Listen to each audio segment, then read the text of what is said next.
नमस्कार दोस्तों, ocean network में आपका स्वागत है। मैं हूं ओमकार चौधरी।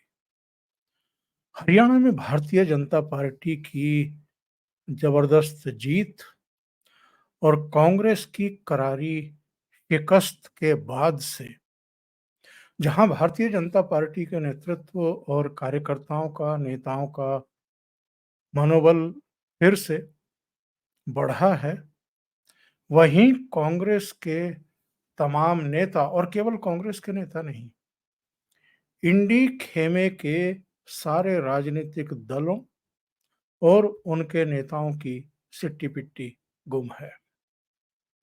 और हरियाणा में जो भारतीय जनता पार्टी को जीत मिली है, उसके कारण बहुत सारे हो सकते हैं, वो गिनाए भी जा चुके हैं। उनको रिपीट करने की कोई प्रासंगिकता भी नहीं है, जरूरत भी नहीं है।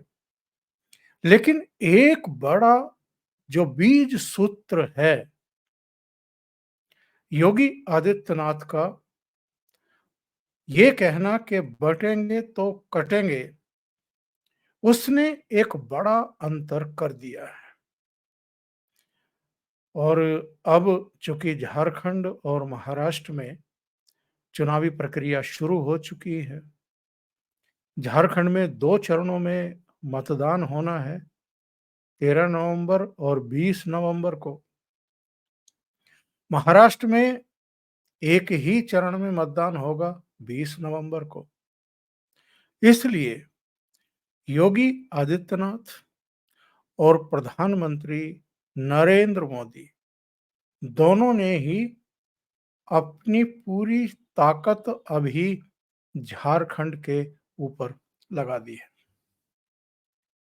5 नवंबर को जब अमेरिका में मतदान हो रहा था राष्ट्रपति पद के लिए, तब ये दोनों झारखंड में चुनाव रैलियां कर रहे थे। प्रधानमंत्री नरेंद्र मोदी ने चाईबासा और गढ़वा में रैलियां की, और प्रधानमंत्री ने भी जो अपना भाषण, जो अपना कंटेंट है, जो विषय है, वो पूरी तरीके से फोकस्ड रखा है। और योगी आदित्यनाथ भी टस से मस नहीं हो रहे हैं, इधर से उधर नहीं हो रहे हैं। भारतीय जनता पार्टी नेतृत्व को ये बहुत अच्छे तरीके से पता चल चुका है कि 2024 के लोकसभा चुनाव में किन कारणों से भारतीय जनता पार्टी 240 पर ठहर गई थी। अगर एनडीए के गठबंधन सहयोगियों की सीटें नहीं होती, जो 293 तक पहुंच गई थी, तो तीसरी बार नरेंद्र मोदी का प्रधानमंत्री बनना मुश्किल हो जाता। दो ही बड़ी वजह रही उनके प्रधानमंत्री बनने की। एक, एनडीए की सीटें जितनी जरूरत थी बहुमत के लिए, और दूसरे, उड़ीसा से 20 लोकसभा सीटें जीत, 21 में से 20 जीत जाना। और आपको याद होगा जब भाजपा मुख्यालय में 4 जून की शाम को उद्बोधन शुरू किया था नरेंद्र मोदी ने, तो जय जगन्नाथ से शुरू किया था। जो गलतियां हुई, जो देरी हुई दुष्प्रचार का खंडन करने में, उसकी गलती का खामियाजा लोकसभा चुनाव में तो भारतीय जनता पार्टी ने, नरेंद्र मोदी ने भुगत लिया। लेकिन अब वो कोई गलती करना नहीं चाहते हैं। इसलिए हरियाणा में योगी आदित्यनाथ को भी लगाया, खुद भी लगे रहे, और जितने उनके दूसरे चेहरे थे जिनका असर हो सकता है, उनको भी लगाया। लोगों को कन्विंस किया कि अगर इनके हाथों में, यानी कांग्रेस के हाथों में सत्ता आ गई, तो किस किस तरह की दुश्वारियों का सामना उनको करना पड़ेगा, और दिल्ली को भी करना पड़ेगा, यानी प्रधानमंत्री नरेंद्र मोदी को भी करना पड़ेगा। और मैं तो अपने कई कार्यक्रमों में कह चुका हूं कि हरियाणा के लोगों को सैल्यूट है, जिन्होंने उस खतरे को भांप लिया। जो एक बड़ी साजिश थी डीप स्टेट की, इनके जरिए कि पंजाब से हल्ला ब्रिगेड को जो देश विरोधी ताकतें हैं उनको हरियाणा में कोई रोकने वाला नहीं होगा। और कांग्रेस की अगर सरकार हुई तो रोज दिल्ली में मोदी सरकार की नाक में दम करो, सरकार को डिस्टेबलाइज करने की कोशिश करो। बन गई है तो अब इसको रहने मत दो, और अगर कोई बल प्रयोग हो तो फिर देश में दुनिया में इनको किसान विरोधी बता करके बदनाम करो। और जो प्रयोग बांग्लादेश में किया था शेख हसीना सरकार का तख्ता उलट करके, वही यहां भी करो। लेकिन जो बीज मूल मंत्र योगी आदित्यनाथ ने दिया है, जिसको बाद में प्रधानमंत्री नरेंद्र मोदी ने भी और संघ प्रमुख मोहन भागवत ने भी दोहराया है, बल्कि उसके प्रति संकल्प व्यक्त किया है, ऐसा लगता है कि अब आने वाले तमाम चुनाव में वो ही आगे बढ़ने वाला है। जो जात पात में बंट गए थे, जो हिंदू नहीं रहे थे, कोई समाजवादी पार्टी की तरफ चला गया था, कोई कांग्रेस की तरफ चला गया था, कोई दूसरे दलों की ओर खिसक गया था, उनको फिर से ये याद दिलाया जा रहा है कि जो बंटने पर बांग्लादेश में हुआ है, या जो कमजोरियों की वजह से इस समय कनाडा में देखने को मिल रहा है, अगर यहाँ भी बटे और इनके झांसे में आए, यानी जाति गणना, आरक्षण, संविधान, वो खटाखट 8,500 रुपये, इनमें अगर झांसों में आ गए तो फिर यहाँ भी वही सब होगा। और उसका नतीजा हमने देखा है हरियाणा में, जिस तरह का नतीजा आया।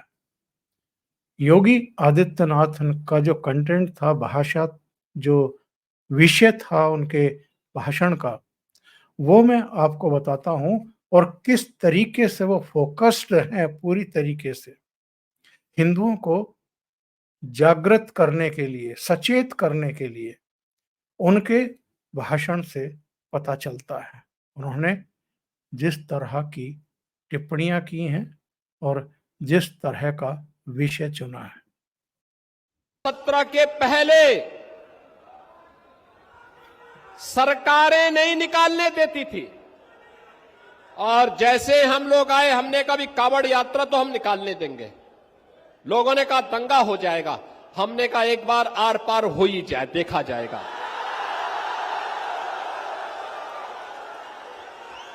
और बहन और भाइयों, आप देखते होंगे 4 करोड़ लोग जाते हैं, तिनका नहीं हिलता, और उल्टा हेलीकॉप्टर से पुष्प वर्षा करके पूरी यात्रा निकाली जाती है। ये तो योगी आदित्यनाथ ने कांवड़ यात्रा के बारे में लोगों को स्मरण कराया कि अब कांवड़ यात्रियों पर किस तरीके से पुष्प वर्षा होती है। और इस बार तो एक वो प्रकरण भी हुआ जिसको लेकर के ये लोग सुप्रीम कोर्ट पहुंच गए थे।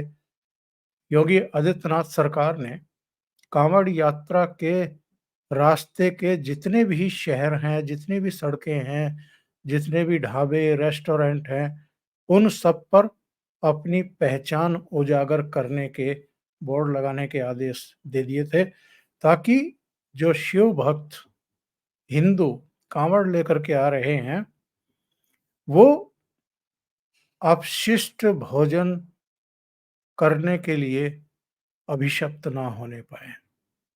उस पर बवाल हुआ था, लेकिन जैसे ही वो सारा मामला ठंडा पड़ा, योगी सरकार ने पूरे प्रदेश में ही ये चीज लागू कर दी। योगी आदित्यनाथ ने जो कटेंगे बटेंगे तो कटेंगे वाला जो उनका सूत्र वाक्य है, उसके बारे में भी उन्होंने अपने उद्बोधन में खास तौर से लोगों को सचेत किया। तो करवा रहे हैं बांग्लादेशी घुसपैठियों का, जिस प्रकार की घुसपैठ इन लोगों ने रोहिंग्या का झारखंड के अंदर कराना प्रारंभ किया है, अगर डेमोग्राफी चेंज इसी प्रकार की होगी, आज ये लोग यात्रा रोक रहे हैं। बहनों और भाइयों, आने वाले समय में घरों के अंदर घंटी और शंख भी नहीं बजाने देंगे। और इसलिए आवश्यकता है, आपसे कहने के लिए आए हैं, भाजपा को लाइए,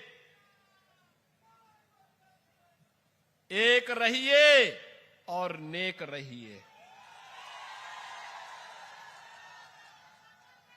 मैं तो बार बार कहता हूं, देश का इतिहास गवाह है, इस देश का इतिहास गवाह है,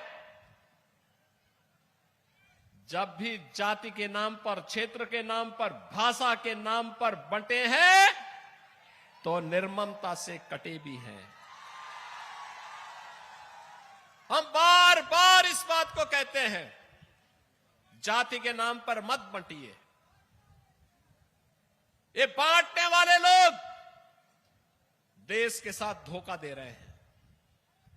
इनको देश इनके एजेंडे का हिस्सा नहीं है। भारत सुरक्षित हो, भारत समृद्ध हो, हर चेहरे पर खुशहाली आए, हर नौजवान के हाथ को कार्य हो, हर किसान सम्मान के साथ अपना जीवन यापन करे, हर बेटी और हर बहन स्वावलंबन का जीवन जिए, हर किसान के खेत में फसलें लहलहाती हुई दिखाई दे, उसके चेहरे पर भी खुशहाली हो, और व्यापारी सुरक्षित हो। यह इन बांटने वाले तत्वों का, इन बांटने वाले लोगों का, इन बांटने वाले राजनीतिक दलों के एजेंडे का हिस्सा नहीं है। कितनी सही बात योगी आदित्यनाथ ने उठाई है अपने भाषण में। केवल बटेंगे तो कटेंगे का नहीं, उन्होंने जिन वर्गों के जिक्र किए हैं, इनकी किस तरीके से उपेक्षा होती रही है, यह हमसे और आपसे छिपा हुआ है नहीं एक्चुअल में। और योगी आदित्यनाथ ने हरियाणा के लोगों का भी जिक्र किया। हरियाणा में जो नतीजा आया उसका जिक्र करना भी वो नहीं भूले। खंड के अंदर है, जैसे हरियाणा की जनता जनार्दन ने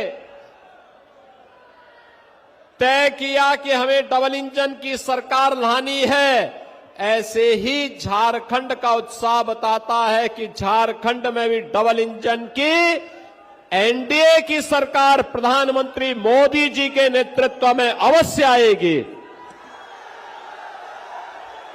और उसी के लिए जमशेदपुर इस्पात नगरी में आपका आह्वान करने के लिए मैं आया हूं। बहनों और भाइयों,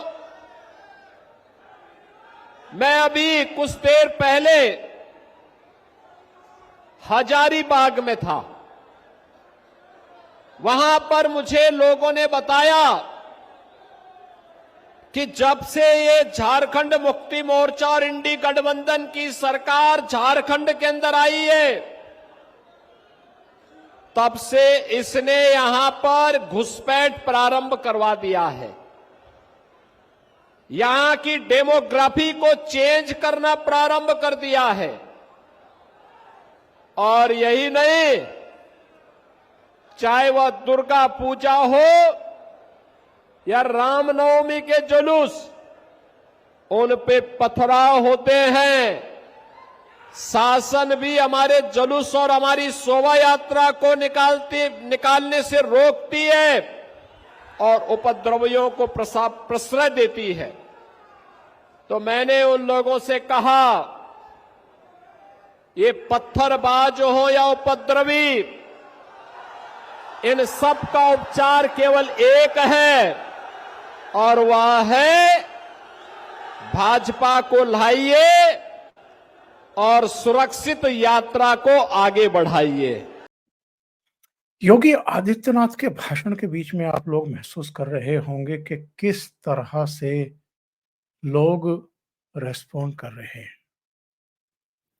योगी आदित्यनाथ केवल उत्तर प्रदेश तक सीमित नहीं रह गए हैं, या उनकी लोकप्रियता केवल उत्तर प्रदेश की सरहदों के भीतर नहीं है। हमने पिछले कई चुनाव देखे हैं, अलग अलग राज्यों में देखे हैं, वहां से योगी आदित्यनाथ की किस तरीके से डिमांड आती है। नरेंद्र मोदी के बाद अगर भारतीय जनता पार्टी के भीतर सर्वाधिक डिमांड किसी की है तो वो योगी आदित्यनाथ ही हैं।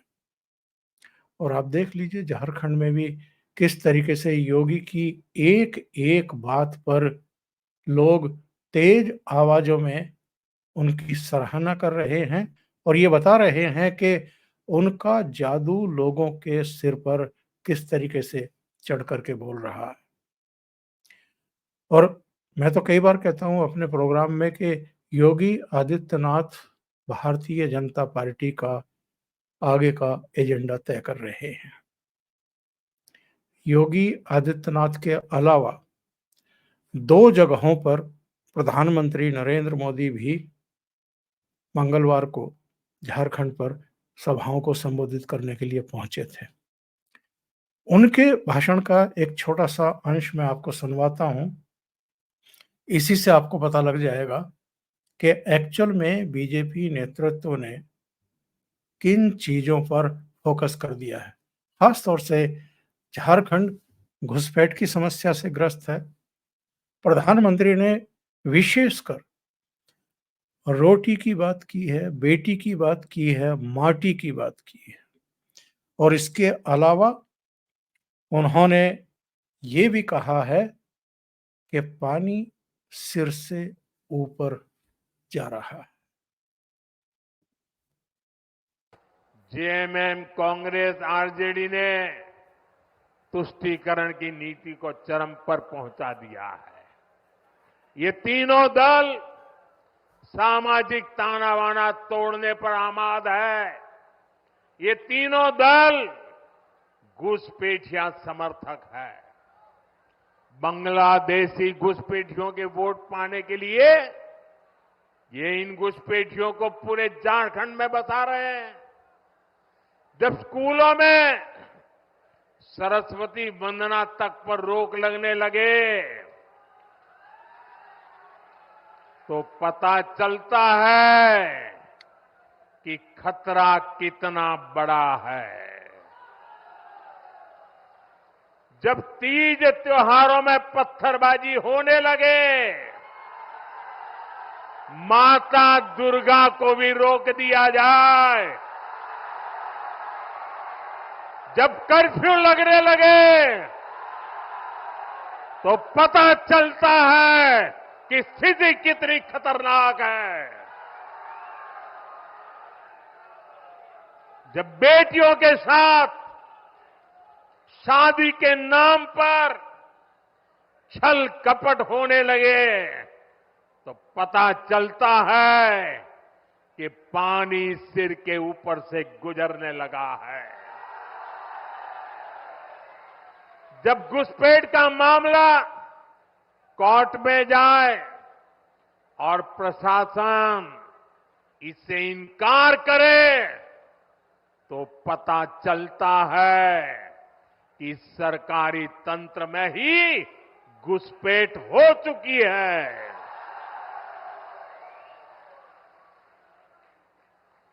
ये आपकी रोटी भी छीन रहे हैं, ये आपकी बेटी भी छीन रहे हैं और ये आपकी माटी को भी हड़प कर रहे हैं। अगर जेएमएम, कांग्रेस, आरजेडी की यही कुनीति जारी रही तो झारखंड में आदिवासी समाज का दायरा सिकुड़ जाएगा। बहुत अहम बातें प्रधानमंत्री नरेंद्र मोदी ने कही और जो पल्स है, जो वहाँ की समस्याएं हैं, जो लोगों के सामने दिक्कतें पेश आ रही हैं, उनको एक तरीके से टच करने का काम किया है। और योगी और मोदी दोनों का जो ये अभियान शुरू हुआ है और जो मुद्दे उन्होंने टच करने शुरू किए हैं, गंभीर तरीके से आप समझ लीजिए कि पूरे इंडी खेमे में हड़कंप मचा हुआ है। अभी के लिए इतना ही। बहुत-बहुत धन्यवाद। अगर आपको ये चैनल और इसके कंटेंट पसंद आ रहे हैं, तो लाइक करें, कमेंट करें, वीडियो को शेयर भी करें।